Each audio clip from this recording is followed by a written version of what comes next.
Ladies and gents, welcome back. So there were a lot of new guitars that were just revealed at NAMM 2024 this year, and today I'm going to be going over my top 10 picks. Two quick things to note before we begin though.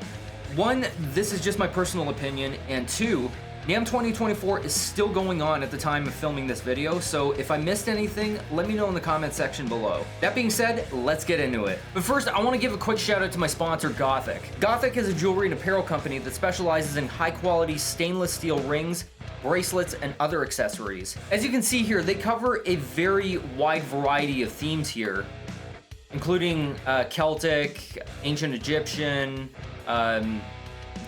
Gothic. I strongly recommend you come check out their catalog here because there is a little bit of something for everyone on here. And if you want to save 20% off your order and support the content I create, use the promo code Dillon20 at checkout. So what are you waiting for? Come check out what Gothic has to offer you today.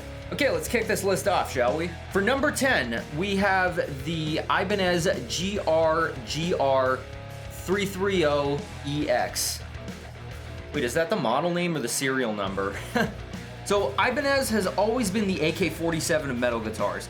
They are very rugged and reliable despite how affordable they are. And this year we were treated with the all stealth satin black Geo Ibanez here. As a Geo Ibanez, I don't see this retailing for any more than maybe $500 or $600, but it looks like you're gonna be getting a lot with that $500 or $600. I mean, the contour here looks super comfortable. The all satin finish, as I mentioned. Like, look at that. It's just gorgeous. One thing I didn't notice until I checked out the spec sheet is that the fretboard is actually bound purple heart. But it doesn't actually look that purple. It looks like a lighter shade of black. And it's got a pretty interesting switching system here. So, I imagine there's quite a bit of tonal versatility out of this as well. So yeah, this one definitely caught my eye for sure. Number 9, we have the ESP LTD EC1000 in see-through black cherry. Now, I've played an EC1000 before and they are just so comfortable to play on. It's insane. And this year they gave it a brand new makeover in see-through black cherry, which I just find absolutely gorgeous, especially with the white binding here that just kind of seals it in, as well as the black chrome Fishman Fluence Modern pickups there. And the back of the neck, it just looks like the perfect amount of gloss, like not enough to actually hinder my hand going up and down the neck. So I am pretty excited to try this one out, and I'm gonna keep an eye on this one going forward. For number 8, we have the Eastman D'Ambrosio SC52. This is Eastman's brand new bolt-on line that they just announced a couple days ago. One thing that really stood out to me though is the way they bolted on the neck. It's apparently it's designed in a way where it mimics the sustain of a set neck guitar while still being bolt-on. And I found that incredibly interesting, and I can't wait to hear what that sounds like. And look at this contour here. I always get really excited whenever I see a bolt-on with this kind of heel contour here, because I know it's just gonna be a breeze to get to the upper frets. Aside from that though, we have a roasted maple neck, which I always appreciate. And the butterscotch kind of pattern here just kind of reminds me of the vintage white that's on my Telecaster and on the Dream SG that I'm building. So bonus points for that, I guess. But yeah, this definitely looks like a very interesting model. The only reason it's not higher up my list is because they're making it in very limited numbers. We're talking like, I think 120 total, which really sucks because I have a feeling this would sell like hotcakes if they did an actual production model of these. And we're going back to ESP for number 7. This is the ESP LTD Royal Shiva. This is the latest Bill Kelleher signature model. And one thing that immediately caught my attention about this is the fact that it has a 25-inch scale length. And since I mainly play PRS these days, a 25-inch scale length is immediately gonna get my attention. And aside from that, look at this beautiful, beautiful Silverburst. I guess the Adam Jones Silverburst craze is still going on right now. And it's not like super break the bank expensive either. It's a little bit pricier than what I'd normally pay for something like this, but given LTD's track record on making really good import guitars, I'm willing to give it a chance. Again, I'm gonna keep an eye out for this one, and hopefully I get to try it sometime in the near future. For number 6, I went with the Reverend Billy Corgan Signature Drop Z.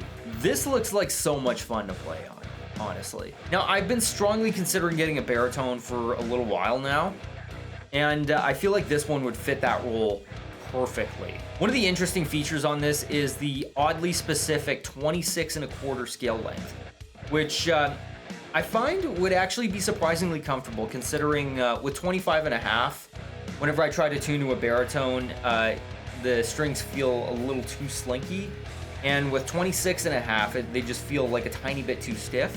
So that just feels like it would be the sweet spot for like a B2B baritone tuning, or like a drop A or something, I don't know. Now, aside from that, it's also got a medium oval neck profile, which I imagine is a little bit thicker than a lot of the thin necks that I keep seeing.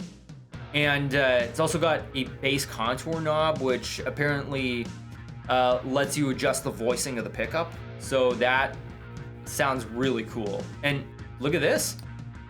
Not too bad in terms of pricing for what it is. I don't know how likely I am to see one in this neck of the woods, but I really hope I get to try one of these out. Now, moving on to number 5, we have something completely unexpected from EVH Guitars. This is the SA126, Wolfgang's new signature model. Now, this caught me completely by surprise, considering I wasn't really expecting anything super brand new from EVH.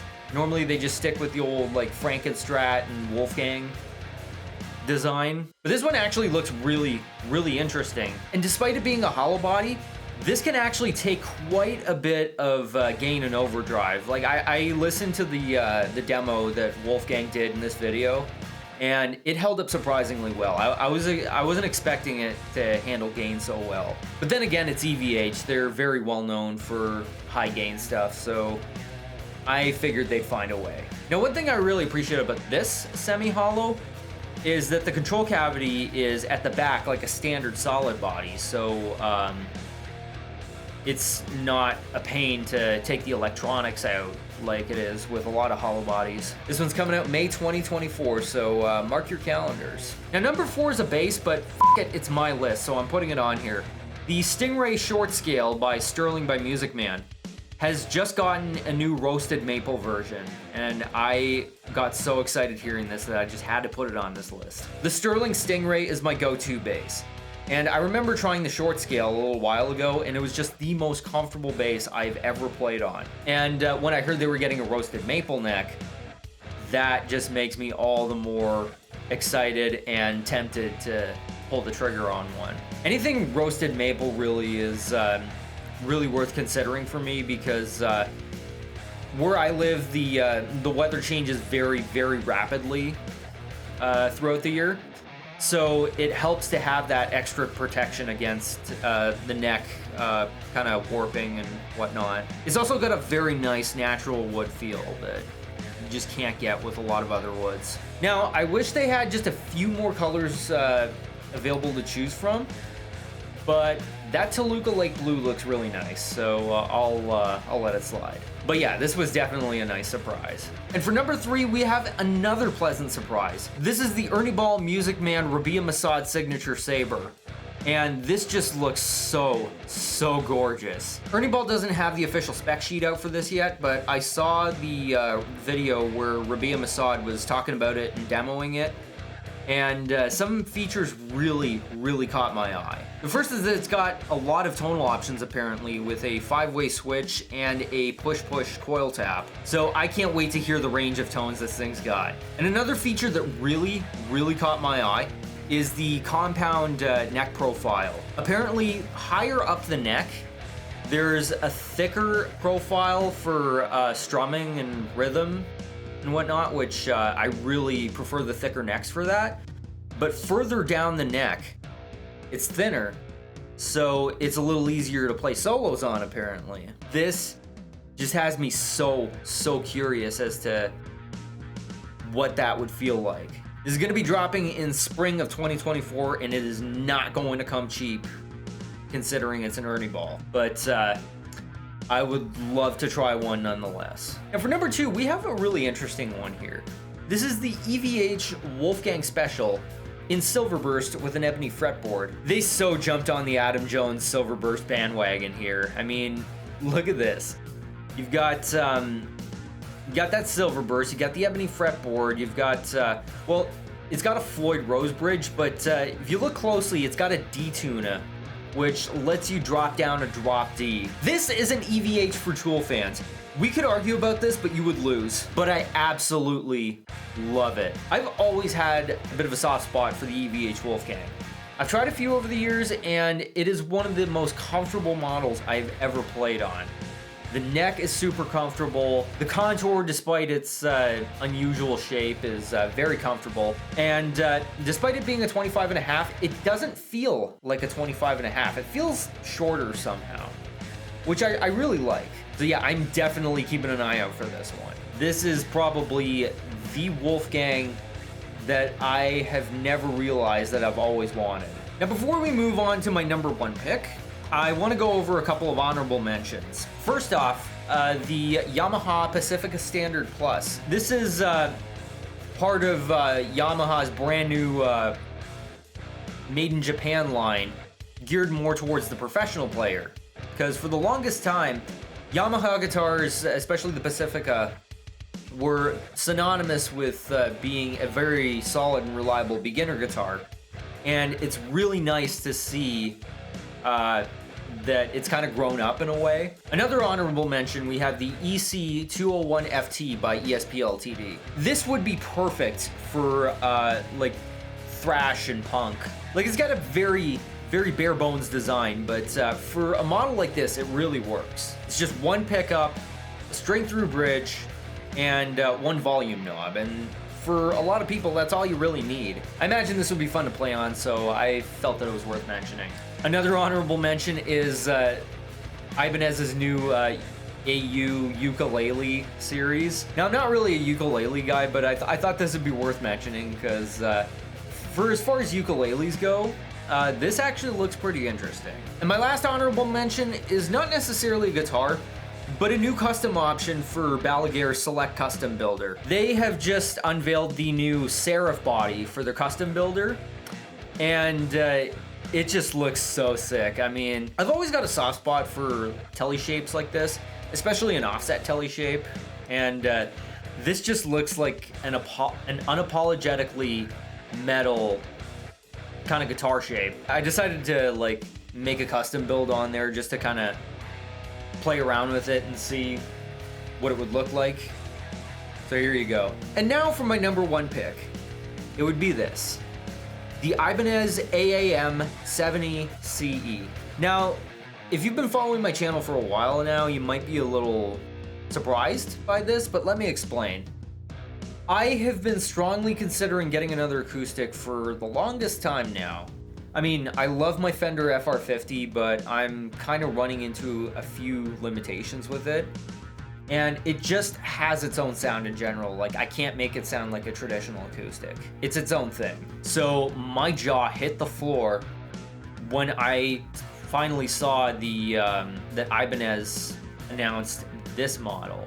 The main thing that caught my attention about this one is, again, the 25-inch scale length, which I'm just naturally the most comfortable with, considering I play PRS mostly. And it's also got a preamp and a tuner on board, which would really come in handy if I'm traveling with it and I want everything to be contained in one package. If I'm on the road or if I'm taking it to a friend's place, that would be amazing to have. And one thing I just noticed as I was going through the page here is that it has a new bridge pin design, so it apparently has a better grip on the string. And I also noticed there's already a listing of this up on Long & McQuaid's website, and it's about $500. $500 for what seems like my dream acoustic. How could I pass that up? I am strongly going to consider this one. And there you have it. Those are my top 10 NAMM 2024 picks. Now, if there's any models I missed, considering NAMM is still going on right now, let me know in the comment section below. I would love to hear about them. And don't forget to like, follow, and subscribe for more exciting content. Thanks for hanging out with me, and I'll see you soon.